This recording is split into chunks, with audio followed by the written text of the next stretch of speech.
For a lot of artists, they're from the street, they're still surrounded by people they grew up with, and, they took people from their, their own communities, people who have better opportunity in life, people who are going through tremendous hardships, and, giving them a way out to earn money and support their families and show them a better life, give them opportunities they wouldn't have experienced otherwise.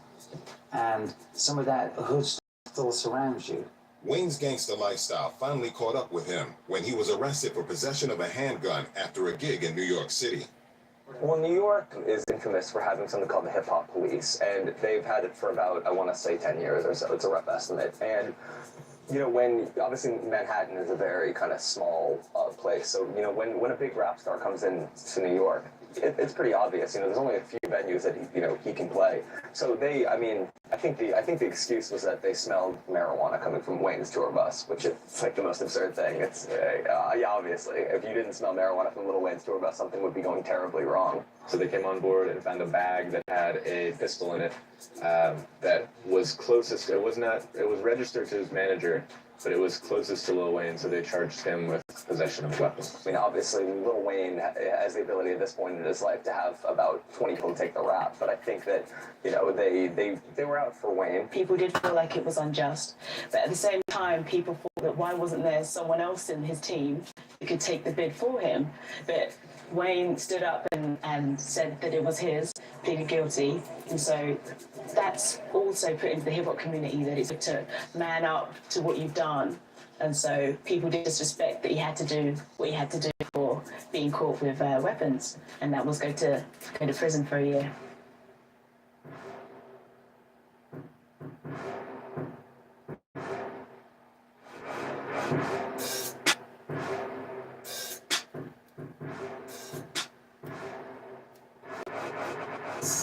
Rikers Island is one of the toughest prisons in the world.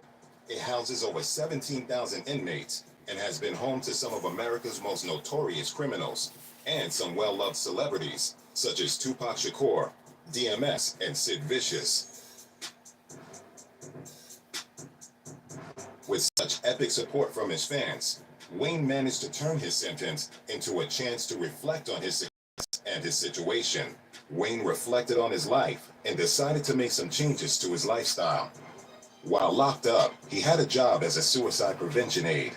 From 10 to 6 at night, he walked the halls on suicide watch, keeping an eye out for inmates trying to kill themselves. Wayne's last month in Rikers was the hardest. He got caught with an iPod charger in his cell and was punished with 30 days in solitary confinement, a time he spent reflecting. For somebody like that who comes from a life where they can have everything, whether it's women or drugs or, the best transfer, going everyone in a limo or a private jet and never having to worry about anything and going to this kind of cloistered, dank Rikers Island environment, you don't have any music. And for somebody like that whose whole life was music, I think that's been the one constant string, he will just work and work and work and work and work, and that was his drug. And to be taken away from that and not have at least any other music, I think was obviously had a major kind of psychological effect on him. He's not the most patient guy, and that's one of the things that he said he worked on a lot in prison, was sort of learning patience and learning to not blow up when things don't go perfectly right away. I think he came out a better person. Wayne was released from Rikers Island prison on November 4th, 2010, after serving 8 months of his year-long sentence. Since his prison sentence in 2010, Lil Wayne has taken a new stance on how he lives his life.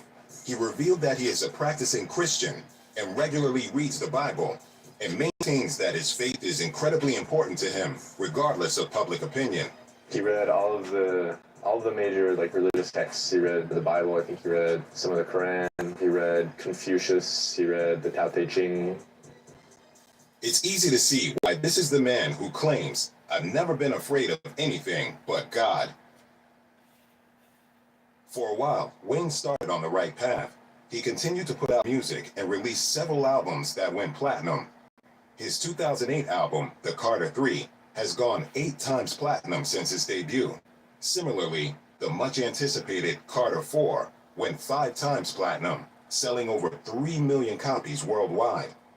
Topping charts and dominating headlines is nothing new for Weezy. He's had his fair share of negative press, but he has also done his fair share of good. After the devastating aftermath of Hurricane Katrina in 2005, Wayne made several impactful donations to help clothe kids and support families in need. Y'all see He what also boy helped Wayne rebuild did the park for Hurricane that was badly Katrina? damaged in New Orleans, the rapper's home city, by donating an astonishing sum of $200,000. Every year for Thanksgiving, Lil Wayne shares his holiday spirit by giving away turkeys. The large amount of turkeys donated is estimated to be around 1,000. His charitable acts often go unnoticed and fall under the radar. However, he made headlines after opening a skate park in 2012 to encourage kids in the city to learn something new: skateboarding. The park was built in collaboration with the drinks brand Mountain Dew as a way to bring life back to the badly damaged city.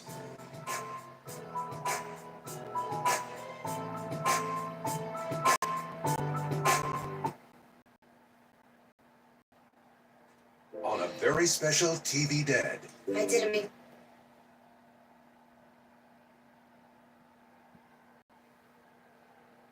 Yeah, y'all make sure y'all throw in the video if you like it. Let me know what you think about it.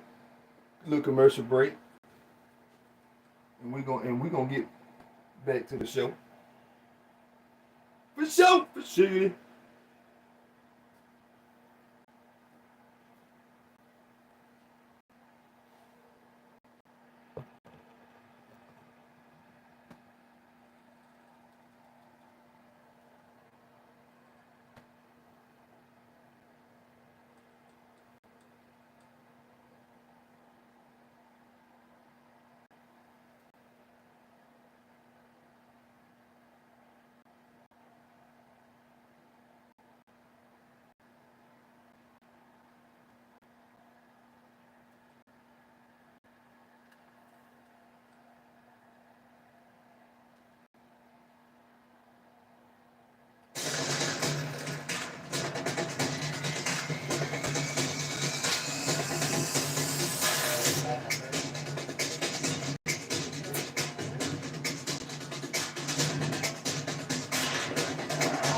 Find your wings at Kennesaw State University.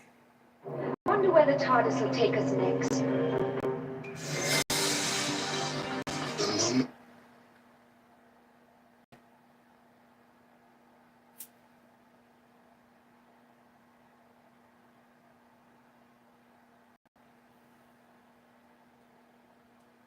Where music, We made that album fun. matters. Man, congratulations. Watch now. Always the maverick, Lil Wayne never seems to run out of breath. Unfortunately, the Young Money millionaire's good deeds couldn't let him outrun his past. While on his way back from California, Wayne's private jet was searched upon its arrival in Miami, where the rapper now lives. During the search, authorities discovered a gold-plated .45 caliber pistol and 6 rounds of ammunition and luggage claimed to belong to Lil Wayne. But what did the father of 4 have to say about the discovery? Wayne told investigators that the gun was a Father's Day gift in a plea to help his case. The then 38-year-old rapper entered the plea during a hearing held remotely before U.S. District Judge Kathleen Williams. The remote hearing was a direct result of the 2020 COVID-19 pandemic. Wayne pleaded guilty to all charges. The charges brought against him carry a hefty maximum 10-year federal prison sentence, as he had a previous conviction related to gun charges back in 2010. Unfortunately for him, as a convicted felon, he is not lawfully allowed to possess a firearm, regardless if it were a Father's Day gift or not. He was able to avoid jail time by paying his $250,000 bail. However, he was effectively a prisoner of the state and had to forfeit his passport. Wayne has had a rocky history with guns. In 1994, when Wayne was just 12 years old, he shot himself in the chest with a revolver. For a while, Wayne claimed it was an accident, as a result of him messing around, but he has recently revealed that it was a suicide attempt. Wayne's mother had requested that he should give up rapping. This came after she found out he had been lying to her about his school timetable. Wayne had 2 half-days during the week, but had only informed his mother of one. All the connections he had made at Cash Money were to be relinquished, and his life as an ordinary kid surrounded by poverty was to become his new reality.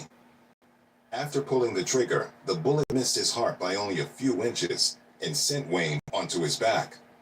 Fortunately for Wayne, he had dialed 911 before the incident took place. 12-year-old Wayne was scared, confused, and angry. When the police arrived at his front door, the officers immediately ran past his blood-soaked body to search the apartment. Fortunately, when Officer Robert Hubler arrived, he heard a faint cry for help. He ordered both officers to help him save Wayne's life. No ambulances were available for dispatch, so Hubler took it upon himself to transport Wayne to the hospital. Whatever he does, it's clear that the multi-talented Lil Wayne is here to stay. In 2020, during his downhill battle against a gun possession charge, Lil Wayne was issued a presidential pardon by President Donald Trump. Trump was nearing the end of his presidency, and with hours to spare, he issued 143 pardons and commutations. Despite being able to live a comfortable life, Wayne has continued to work on his craft.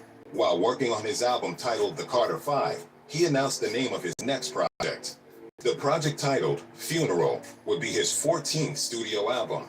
Released on January 31st of 2020, the album of the year launched itself to #1 on the US charts. However, in the modern age of streaming, failed to reach the record-breaking sales numbers of his previous successful projects, selling only 38,000 records. The album pays tribute to legendary basketball player Kobe Bryant, who unfortunately passed away in a helicopter crash on January 26, 2020.